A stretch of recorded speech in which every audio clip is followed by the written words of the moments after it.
에스겔서 47장 1절로 5절에 있는 말씀까지 1227페이지쯤입니다.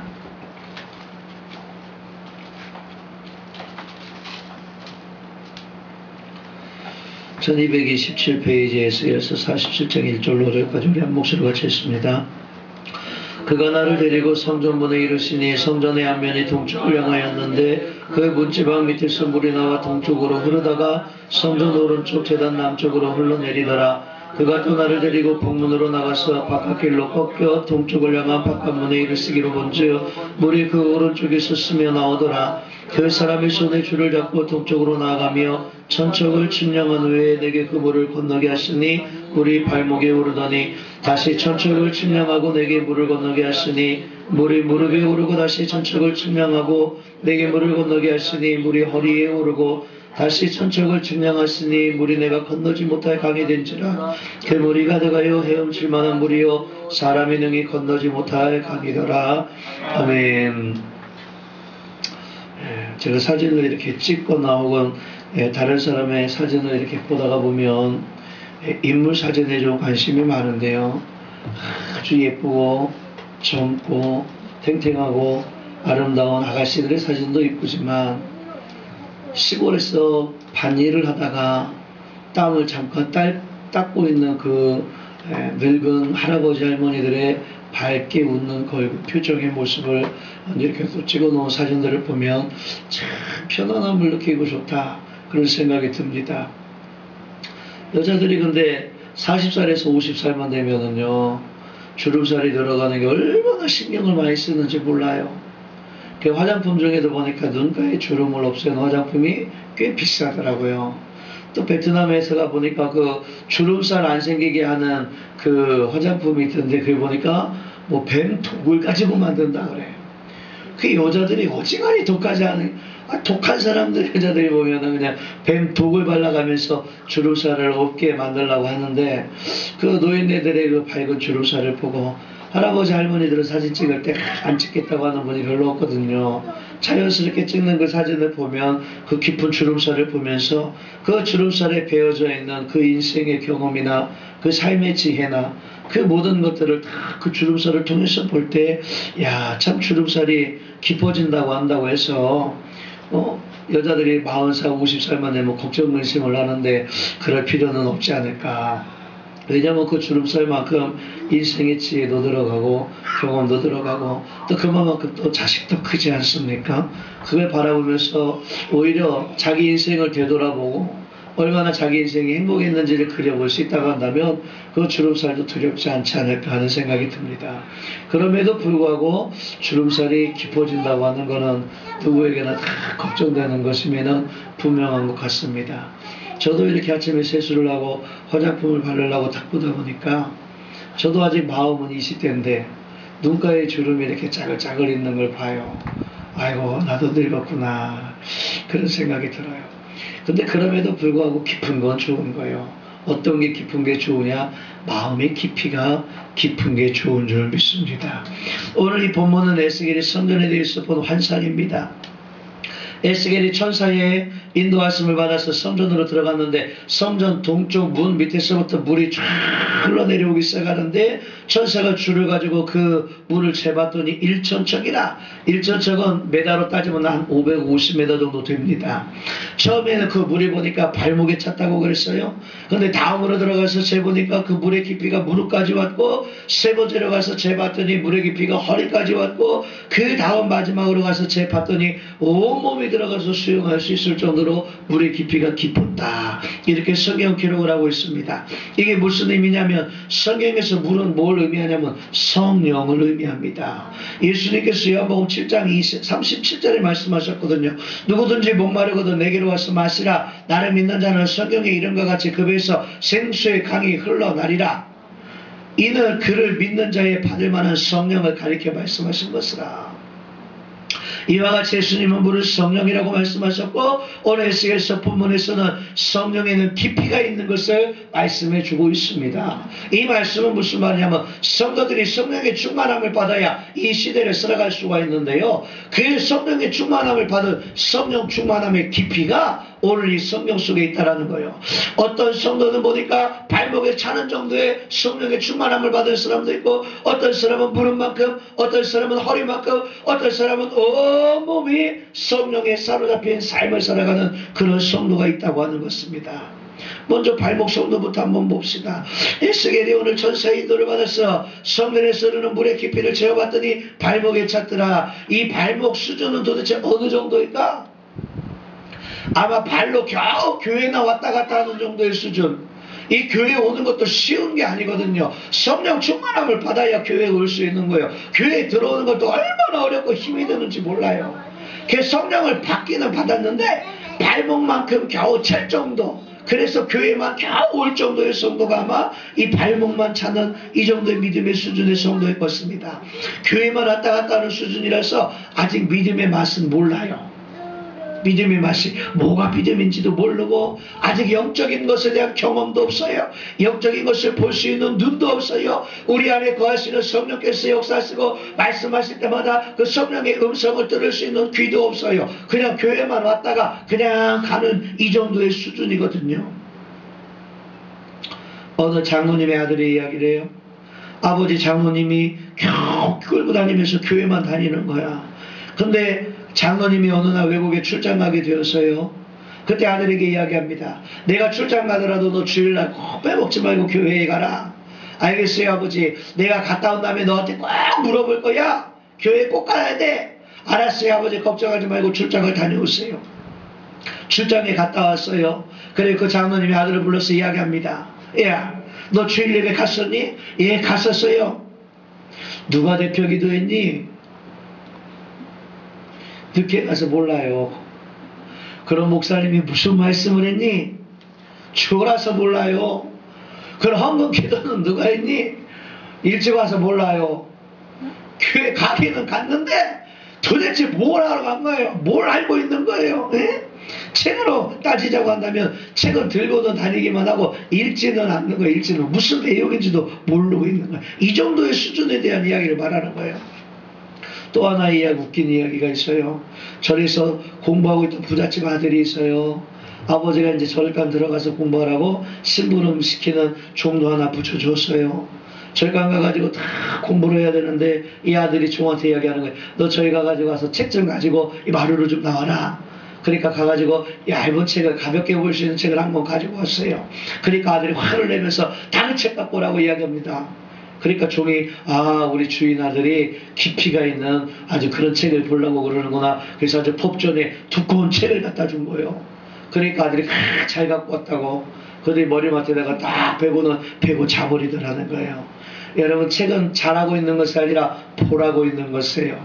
이 무릎만큼 차는 성도들은요 교회를 오기는 오는데 왜 오는지, 교회에 와서 무엇을 하는지, 무엇을 해야 되는지 알지 못하고 왔다 갔다만 하는 그 정도의 믿음의 수준이라는 것입니다. 그 다음에 두 번째 성도가 있는데 어떤 성도냐면 무릎 성도의 무릎 성도. 천사가 두 번째로 증명하여 보니까 무릎 정도 차는 정도의 수준이라 그랬는데 도대체 그러면 무릎 정도 차는 수준은 어떤 수준일까? 생각해 보니까 교회는 왔어요. 말씀을 듣고 찬양하고 남도 기도하는 거 보니까 자기도 기도를 했더니 기도의 응답이 되어지더라는 거예요. 기도의 응답을 받으니까 야 기도의 맛을 아는 거야. 아이고 무슨 일이 있을 때 교회 가서 기도하면 되겠구나. 기도하면 된다고 하는 믿음 정도를 겨우 가지고 있는 사람이 이 사람이 겨우 무릎 정도 차는 성도예요. 성경에 보니까 혈루병 앓는 여인네가 예수님 옆에 탁 가지고 옷자락을 탁 만지고 병 고침을 받았다고 그랬잖아요. 근데 그 이후에 삶의 모습이 없어요. 소경 바디메오가 예수님을 그렇게 갈급하게 찾아가지고 눈이 뜨였잖아요. 그리고 예수님에 대해서 간증하고 증거했다는데 그 이후에 삶의 모습이 없어요. 예수님을 통해서 병고침을 받든지 인생의 길을 바꾸며 내가 죽기까지 주를 따르오리이다 이렇게 이야기를 하든지, 아니면 베드로의 장군처럼 열병이 치료받고 나니까 옆에서 수정 들었더라 돕는 자가 되어지든지 어떤 삶의 모습이 있어야 하는데 거기서 병고침 받고 혹은 기도의 응답을 받고 거기서 딱 끝나버린 거예요. 예수님을 따르는 수천 명의 사람들이 있었어요. 예수님을 통해서 먹기도 하고 기적을 통해서 마시기도 하고 기적을 통해서 병고침 받고 많은 능력과 경험을 체험한 사람들이요. 그런데 그 많은 사람들이 예수님 잡혀가실 때 보니까 다 도망가 버리더라는 거예요. 교회 안에도요, 교회만 겨우 왔다 갔다 하는 것이 아니라 그래도 기도 좀 한다고 하는 사람들이 있어요. 기도의 응답을 겨우 받는 사람들. 기도는 신앙생활의 최고의 무기인 것이 분명합니다. 기도해야 돼요. 그러나 겨우 기도의 응답만 받고 내 필요한 것만 챙겨가지고 가버리는 그런 사람이 되어서는 안 될 것입니다. 요셉이 형들의 미움을 받아가지고 팔려가지 않았습니까?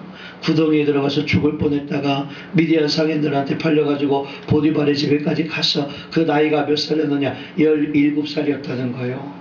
그리고 13년이 지나고 나서 아버지를 만났다는 거예요. 그동안 감옥살이하고 그동안 오해받아서 노예의 삶을 살고 그동안 얼마나 어렵고 힘들게 살았겠습니까? 그런데 요셉은 아버지한테 단 한 번도 연락하지 않았다는 거예요. 그것에 대해서 성경에는 나와 있지 않지만 미드라시라고 하는 이스라엘의 역사책에는 보니까 이렇게 나와 있다고 그래요. 내가 만일 아버지에게 연락을 하면 아버지 성격의 형들을 저주할 것이니 나는 형들이 저주받는 걸 원하지 않는다. 그래서 아버지한테 연락을 하지 않았다는 거예요.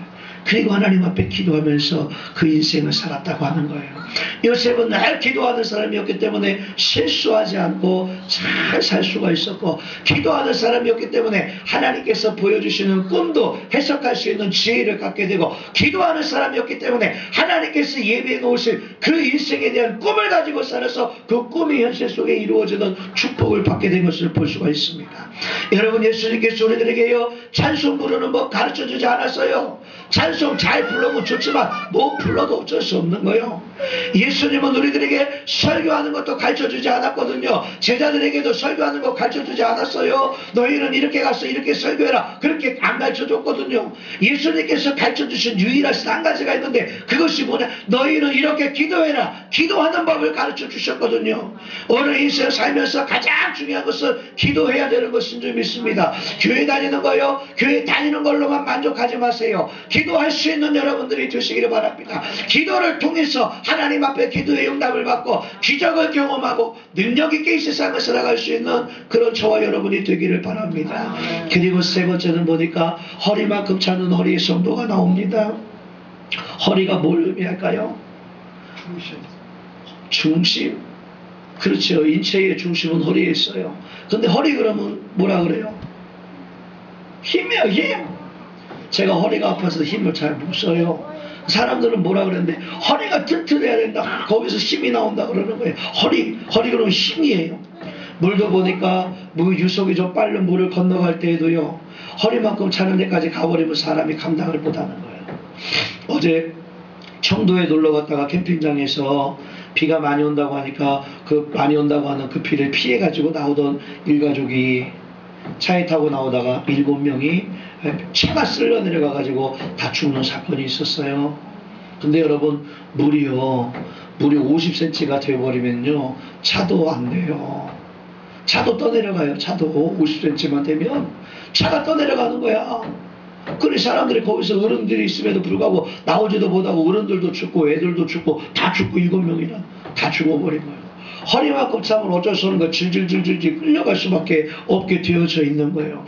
대장군은 그래서 허리도 힘있게 꽉 묶고 무거운 짐을 들고 그 힘자랑하는 사람들 보니까 허리에다 가죽으로 벨트를 해서 단단하게 허리를 묶고 난 다음에 그 다음에 무거운 돌들을 막 이렇게 드는 걸 볼 수가 있습니다. 허리에서 나오기 때문에.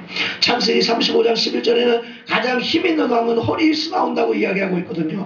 성령과 함께 일하는 성도, 성령이 자기 허리를 주관할 정도로 많이 자기의 인생을, 자기의 삶을, 자기의 생각을, 자기의 믿음을 주장하고 인도하는 사람의 삶의 모습은 하나님의 일이라고 하면 발벗고 나서는 성도의 삶인 줄 믿습니다.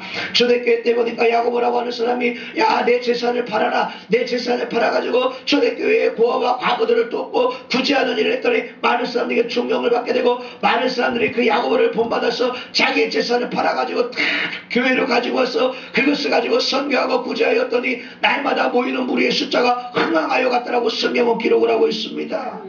브리스길라와 아굴라도 보니까 자기들의 재산도 다 놔둬버리고 열심히 천막 만들어가지고 돈을 벌어서 그것을 바울의 선교 사역을 넣고 바울이 그 돈을 받아서 선교 사역을 잘 감당하고 이방인들에게 많은 그리스도의 복음을 증거하고 로마까지 가서 그리스도의 복음을 증거하게 되지 않습니까? 여러분들의 인생도 여러분들의 삶의 모습도 성령께서 여러분들의 허리를 주관하여서 여러분들이 하나님의 일이라고 하면 그 어떤 일에도 앞장설 수 있는 여러분들이 되시기를 바랍니다.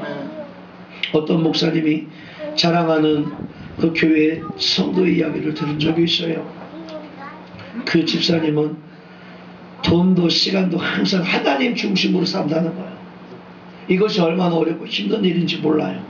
돈을 손에 만지게 되면은요, 항상 11조와 감성문부터 뛴답니다. 이게 얼마나 어렵고 힘든 일인지 몰라요. 그리고 또 빨래를 하다가도 목사님이 신방 좀 가자 그러면 그냥 놔두고 온다는 거예요. 장사를 하다가도 신방 좀 가자 그러면 그냥 놔두고 온다는 거예요. 그와 같이 허리만큼 성령께서 인도하시는 이런 삶을 살아가는 이런 성도가 하나님의 일을 하는 성도요, 하나님의 일을 할 수 있는 성도인 줄 믿습니다. 하나님께서는 이렇게 열정적인 성도, 하나님의 일을 하겠다고 하는 사람들을 통해서 하나님의 역사해 주시는 줄 믿습니다. 인생을 멋지게 산 사람들이라고 그 사람들의 특징을 조사한 마뎀이라고 하는 사람이 쓴 책이 있어요. 전방으로 전진하라. 에디슨이나 카네기나 록펠러나 알렉산더나 그레임이나 성공하고 유명한 사람들의 일대기를 모아가지고 그 사람들의 특징을 요약을 해봤다는 거예요. 그랬더니 그 사람들의 공통적인 특징이 6개 정도가 있는데, 첫 번째는 자신감이라는 거예요. 여러분 인생을 성공하려면 자신감이 있어야 돼요. 자신감. 사기꾼들 보세요. 사기를 칠 때는 자신감을 가지고 사기를 쳐야 그 사기를 쳐먹을 수가 있는 것이죠. 보세요. 말도 안 되는 약 갖다가 만병통치약이라고 이것만 먹으면 다 난다고 자신감 있게 팔아야 사람들이 정말 저걸 먹으면 날까? 그리고 사 먹지 않겠어요? 세상에서의 사기꾼들도 그래요. 믿음 안에서 성공하고 승리할 수 있는 여러분들도 모든 것을 창조하신 창조주 하나님께서 나의 아버지가 되어주시는데 왜 자신 없이 걱정과 근심과 두려움 가운데 살아갔습니까? 자신있게 살아가시길 바랍니다. 주 안에서라면 내가 무슨 일이든지 할 수 있다고 하는 믿음을 가지고 자신있게 살아가셔서 성공하시고 승리하시길 바랍니다. 그리고 두 번째로 성공하는 사람들은요, 긍정적이라는 거예요. 실패하는 사람은 늘 부정적이야. 뭘 하더라도 안 돼요, 안 돼요, 안 돼요, 안 돼요. 해보지도 않고 안 된다 소리부터 하는 거예요. 여러분들은 긍정적인 생각과 사고를 가지시길 바랍니다. 그리고 세 번째는 창조적인 사고, 네 번째는 열심히 일하기. 무엇을 하더라도 여러분 최선을 다해서 열심히 일해야 될 줄 믿습니다. 한때 게임 같은 거에 빠져있는 아이들, 공부도 안 하고 게임에 빠져있으면 쟤는 도대체 커서 뭐가 되려고 그러냐고 막 그랬어요. 제가 학교 다닐 때도 전자오락실이 얼마나 유행이었는지요. 전자오락실에 돈을 넣기 시작하면요, 그냥 얼마나 돈이 뚝뚝뚝뚝뚝뚝 떨어져요. 그게 난 도대체 전자오락실 다니는 놈은 미친놈들이라고 생각했는데요. 요즘은 오락을 잘하면, 오락 잘하는 사람을 뭐라 그러느냐? 프로게이머라 그래요. 프로게이머라 그래가지고 대회 나가서 막 상도 받고 CF도 찍고, 그러면서 예쁜 탤런트하고 결혼도 할 수가 있더라고요. 게임을 하더라도 미친듯이 해야 되는 거예요. 미친듯이 최선을 다해서 해야 되고, 돈을 벌어도 최선을 다해서, 공부를 하더라도 최선을 다해서, 예배를 드리더라도 어영부영 드리지 말고 최선을 다해서 드리고, 기도를 할 때도 최선을 다해서 기도를 하고, 무엇을 하더라도 최선을 다해서 열심히 할 수 있는 여러분들이 되시길 바랍니다. 그리고 다섯 번째는 한 가지 일에 집중하라는 거예요. 게임도 하려면 한 가지만 파고들어야 프로게이머가 될 수가 있어요. 이것도 조금 하고 저것도 조금 하고 막 이러다 아무것도 할 수가 없는 거예요.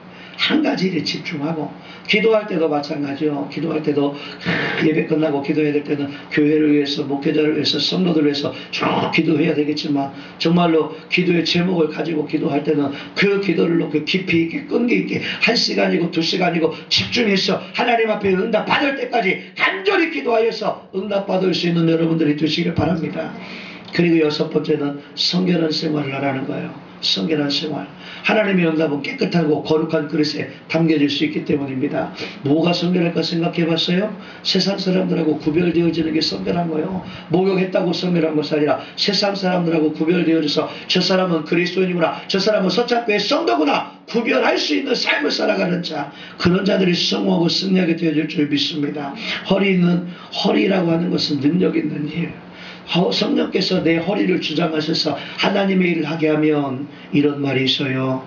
내가 하나님의 일을 해드리면 하나님이 내 일을 해주신다.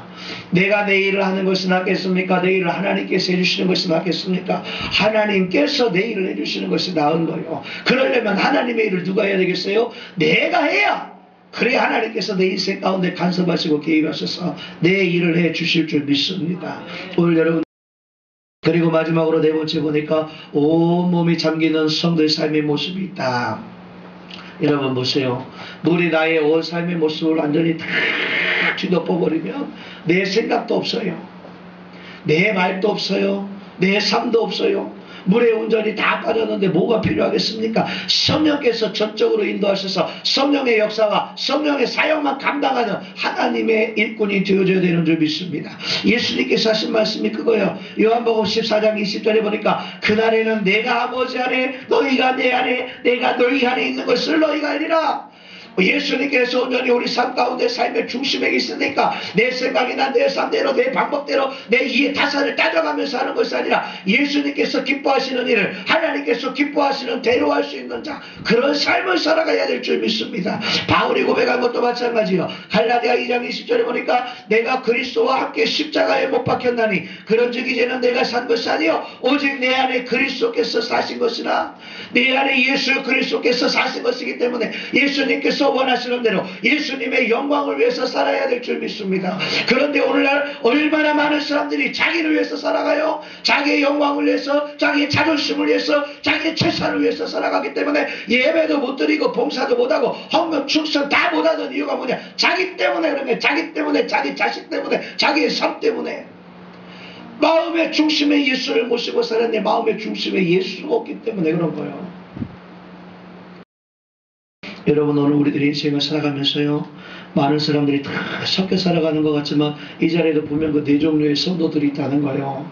발목 성도가 있고 무릎 성도가 있고 허리 성도가 있고 온몸에 성령에 사로잡힌 성도의 삶의 모습이 있는데, 오늘 이 자리에 참석한 우리 서창교회 모든 성도들은 오직 믿음 그리고 오직 성령 안에서 온몸을 담그고 봉사하고 헌신하고 충성하셔서 날마다 매 순간마다 하나님의 은혜 속에 하나님의 축복 속에 살아갈 수 있는 귀한 일꾼들 다 되시기를 주의 이름으로 축원합니다. 기도하겠습니다. 사랑의 하나님 감사합니다.